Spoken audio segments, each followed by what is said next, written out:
Hello everyone आज हम लोग हेलो एवरीवन, कैसे हैं आप लोग।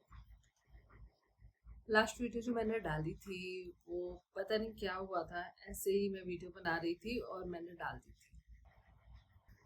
अभी काफ़ी टाइम हो गया है। अब बार बार क्या रिपीट करूं, लेकिन लास्ट वीडियो में मैंने आपको बोला था कि चलिए स्टार्ट करते हैं दोबारा से। बोलना बहुत इजी है, बोलना भी इजी नहीं है। बहुत हिम्मत लगती है दोबारा से सोचने और बोलने के लिए। सबसे पहले तो खुद को कन्विंस करना पड़ता है कि हाँ मैं ये करूंगी। उसके बाद बोल भी दो कि हाँ मैं ये करूंगी। उसके बाद करने के लिए जब सोचो कि हाँ मुझे ये करना है, बहुत हिम्मत चाहिए होती है, बहुत ज्यादा हिम्मत चाहिए होती है। मैंने बोल तो दिया है कि मैं करूंगी, लेकिन क्या करूंगी, कैसे स्टार्ट करूंगी। अभी की जो मेरी सिचुएशन है उस अकॉर्डिंग बहुत सारी चीजें चेंज हो गई हैं। काफी लोगों को, आप लोगों को पता नहीं होगा, मतलब का आप लोगों को पता नहीं है कि हुआ क्या था उस वीडियो में। बस मैं अपने मन की बात कह रही थी, मैं ये भी नहीं देख रही थी कि जो वीडियो देखेगा उसको समझ में आएगा या नहीं आएगा कि क्या हुआ था। मेरा बेबी था, मतलब मेरी शादी को अभी 4 साल हो गए हैं। 21 नवंबर को 4 साल हुए। कुछ ऐसी कंडीशन थी जिसकी वजह से हम लोग बेबी प्लान नहीं कर रहे थे, या फिर हम लोगों ने सोच लिया था, ये भी कह सकते हैं। हम लोग प्लान कर भी नहीं सकते थे, और दूसरी चीज ये भी था कि हमने ये भी सोच लिया था कि चलो हम दोनों एक दूसरे के साथ अच्छी जिंदगी जिएंगे। अगर हम लोग मेडिसिन का सहारा लेते या डॉक्टर के पास जाते तो हमारा बेबी हो सकता था, बट हम लोगों ने कहा कोई बात नहीं, हम नहीं करते, हम लोग बस एक दूसरे के साथ जी लेंगे। उसके बाद फिर क्या हुआ, अचानक से मैंने कंसीव किया। खुशी की एकदम लहर आ गई फैमिली में। मेरी है फैमिली में 4 लोग हैं, सासू माँ है और देवर है। सासू माँ तो बहुत टाइम से चाह रही थी, फिर बेबी आ गया, सब कुछ ठीक चल रहा था। और फिर 6 नवंबर को मेरा बेबी इस दुनिया में आया, और फिर 22 नवंबर को वो चला गया। बहुत ट्राई किया, बहुत ट्राई किया, मतलब क्या ही कह सकते हैं। किसी को अगर बताओ ना तो वो लोग कहते हैं कि आजकल तो मॉडर्न टाइम है, मॉडर्न जमाना है, बहुत सारी मशीनें आ गई हैं, आजकल तो 6 मंथ के बेबी भी आसानी से बच जा रहे हैं। आप ये करते तो बच जाता, वो करते तो बच जाता। लेकिन हमको पता है कि हमने क्या किया था। जो खुद को बेच कर ना, जो खुद को बेच कर इलाज कराना पड़ता है ना, वो करने के लिए तैयार थे। उस हॉस्पिटल में गए थे जहां हम अफोर्ड नहीं कर सकते थे। इंडिया का सबसे बड़ा हॉस्पिटल, एम्स के बाद अगर कोई आता है तो गंगाराम।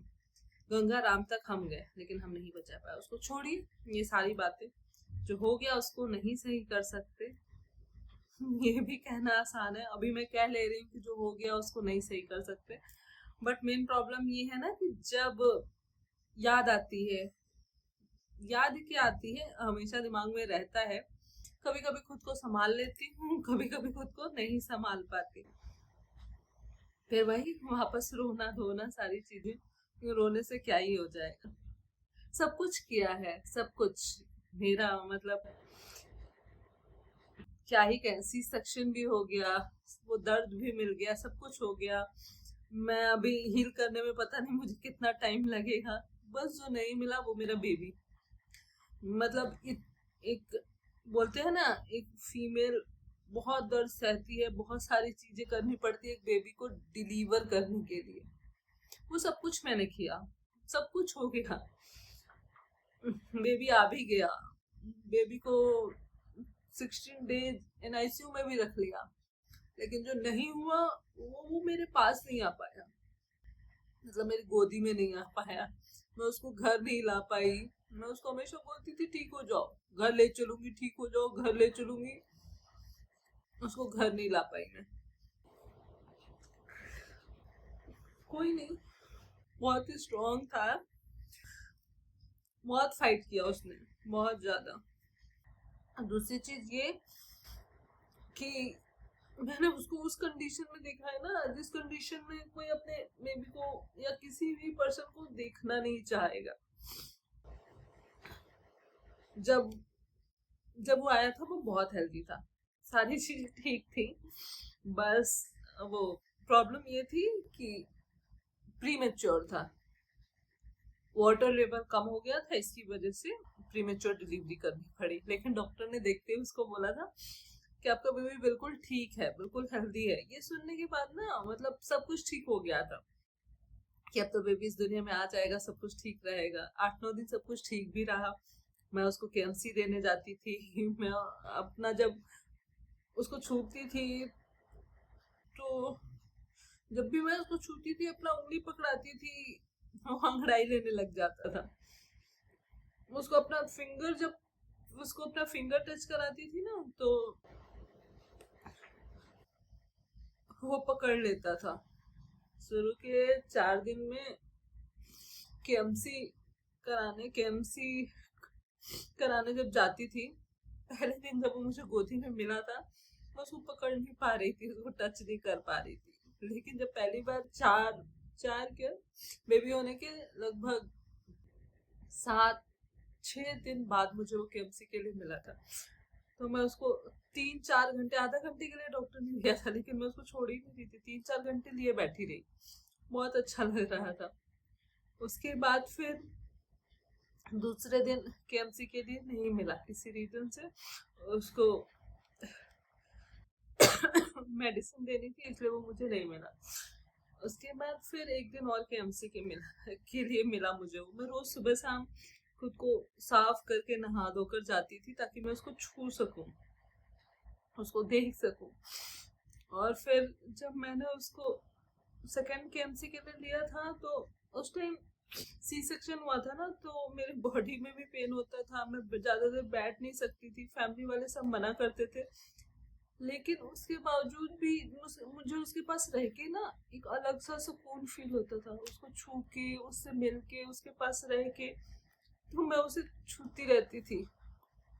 छूती क्या रहती थी, मतलब इस उम्मीद में रहती थी कि वो मुझे मिल जाए, मैं उसको गोदी में लूं।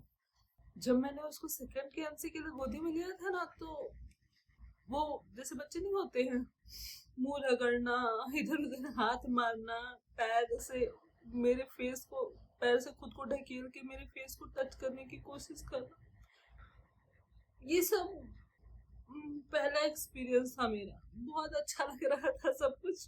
मेरे सारे दर्द खत्म हो जाते थे, मुझे याद भी नहीं रहता था कि मुझे दर्द हो रहा है। मैं उसको लिए घंटों बैठी रहती थी। घर से फोन आने लगते थे, तुम्हारे कमर में दर्द होगा, तुमको दिक्कत होगा, अभी खुद का ध्यान रखना भी जरूरी है। लेकिन नहीं, उसके आगे मैं सब कुछ भूल जाती थी।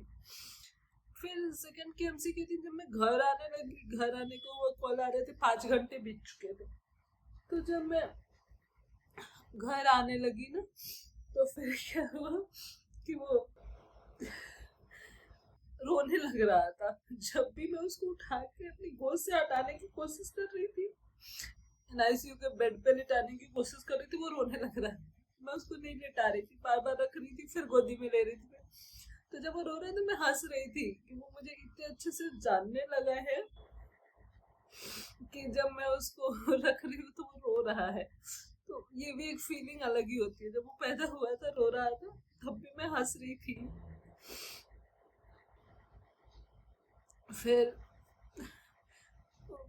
उसको सिस्टर ने कहा कि आपकी खुशबू पहचान गया है, ये रो रहा है, आप इसे छोड़ दो, थोड़ी देर में चुप हो जाएगा। मेरा मन नहीं था उसको छोड़ने का, लेकिन फिर भी मैंने उसको छोड़ दिया कि कल मैं उसको वापस गोदी ले पाऊंगी। लेकिन मैं उसको गोदी नहीं ले पाई, फिर वो मुझे मिला ही नहीं। जब सेकेंड केएमसी के बाद मैं उसको छोड़ के आई थी, उसके बाद उसकी तबीयत खराब होने लगी। उसकी ब्लड रिपोर्ट्स नॉर्मल नहीं आ रही थी, सब कुछ ठीक था, उसकी ब्लड रिपोर्ट्स नॉर्मल नहीं आ रही थी। उसके बाद मैं केएमसी के लिए रोज फिर भी इस उम्मीद से रेडी होके लिए जाती थी कि आज नहीं तो कल वो मुझे मिलेगा, वापस मैं उसको गोदी में ले पाऊंगी। नहीं मिला, नेक्स्ट डे भी नहीं मिला, अगले 3-4 दिन तक भी नहीं मिला। सोता रहता था, जब भी मैं उसे सुबह शाम दोनों टाइम मिलने जाती थी सोता रहता था। मैं सिस्टर से बोलती थी जगा दो इसको, क्यों सो रहा है इतना, क्या हो गया इसको? तो कह रही नहीं, उसको मेडिसिन दिया है, उसको आप सोने दो। अगर वो आप उसको जगा दोगे ना तो वो आपकी खुशबू पहचान जाएगा, फिर वो रोएगा, फिर आप छोड़ के नहीं जा पाओगे। और उसको कुछ फ्लूइड चढ़ रहे हैं, इसकी वजह से आप केएमसी भी नहीं ले सकते, उसको गोदी में भी नहीं ले सकते हो, तो अभी आप रहने दो। हमने कहा ठीक है। उसके बाद कुछ दिन बाद गंगाराम में रेफर कर दिया। ब्लड रिपोर्ट्स उसकी नॉर्मल हो गई, नहीं हुई, ब्लड रिपोर्ट्स में ही दिक्कत थी। डॉक्टर कह रहे थे आपका बेबी बहुत ही स्ट्रांग है, देख के लग नहीं रहा है कि वो इतना सिक है जितना रिपोर्ट्स कह रही है। समझ नहीं आ रहा था, कभी सोचा नहीं था कि गंगाराम लेके जाऊंगी, या फिर मैं इसलिए लेके जा रही हूँ क्योंकि उसकी कंडीशन ज्यादा खराब है। हमने सोचा ब्लड रिपोर्ट्स नॉर्मल नहीं है, यहाँ पे ब्लड के डॉक्टर नहीं है, तो गंगाराम में ले जाएंगे, थोड़ा जल्दी ठीक हो जाएगा, फिर ले आएंगे।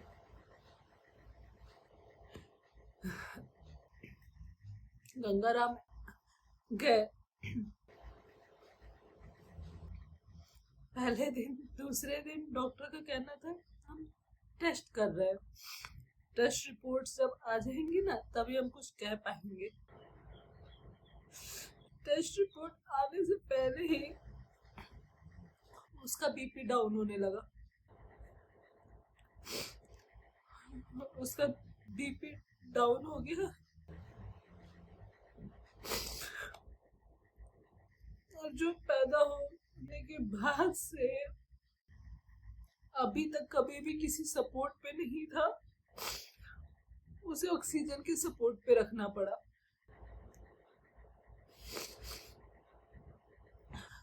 हम लेके गए थे 18 की इवनिंग में, 18 की नाइट में, एम्बुलेंस आते ले जाते सबको रात के 12 बज गए थे। 12 बजे 19 को हमने एडमिट कराया है। 19 के पूरे दिन वो ठीक रहा है, लेकिन उसको उसका ब्लड इतना थिन हो गया था ना कि कहीं भी कैमरा लगाना पॉसिबल नहीं था। तो 19 को डॉक्टर ने बोला कि सेंट्रल लाइन डालना पड़ेगा। कंसेंट पे साइन कराने के लिए आ गए। हमने बोला ठीक है, सेंट्रल लाइन डालना पड़ेगा, डाल लीजिए, कुछ भी करिए, उसको कुछ होना नहीं चाहिए। सेंट्रल लाइन डाला, उनको नहीं पता था सेंट्रल लाइन क्या होता है, मुझे पता था कि सेंट्रल लाइन क्या होता है। डर भी लग रहा था, दर्द भी हो रहा था, लेकिन इनको मैं अपने हस्बैंड को समझा रही थी कि नहीं कुछ नहीं होगा, सेंट्रल लाइन नॉर्मल सी चीजें, ठीक हो जाएगा। बट मुझे पता है कि सेंट्रल लाइन क्या होता है। गर्दन में, इतना छोटा सा बच्चा, उसकी गर्दन में यहाँ कैनुला लगा दिया, सेंट्रल लाइन डाल दिया, जो अभी तक बिल्कुल नॉर्मल दिख रहा था, लेकिन ये जरूरी भी था। मैंने कहा सेंट्रल लाइन क्यों डालते, तो उन्होंने कहा कोई ऑप्शन ही नहीं है जहाँ पे हम कैमरा लगा सके, क्योंकि जब भी हम कैमरा लगा रहे हैं ना कहीं भी, तो उसके ब्लड इतना ज्यादा फ्लो हो रहा है कि वो नहीं रुक रहा है। तो हमने कहा ठीक है डाल लो। फिर 19 को सेंट्रल लाइन डाला गया, 20 को इवनिंग तक बीपी लो होने लगा और उसको ऑक्सीजन के सपोर्ट पे रख दिया गया। तब भी लग रहा था कोई बात नहीं, इतना बड़ा हॉस्पिटल है, सब कुछ ठीक हो जाएगा। नहीं ठीक हुआ। 20 की नाइट में हम जब से गए थे ना हॉस्पिटल में, घर नहीं आई थी, तो ये कह रहे थे कपड़े भी नहीं ले गए थे। हम लोग सिर्फ गए थे, हम लोग सिर्फ हॉस्पिटल में नॉर्मल रूटीन के लिए गए थे।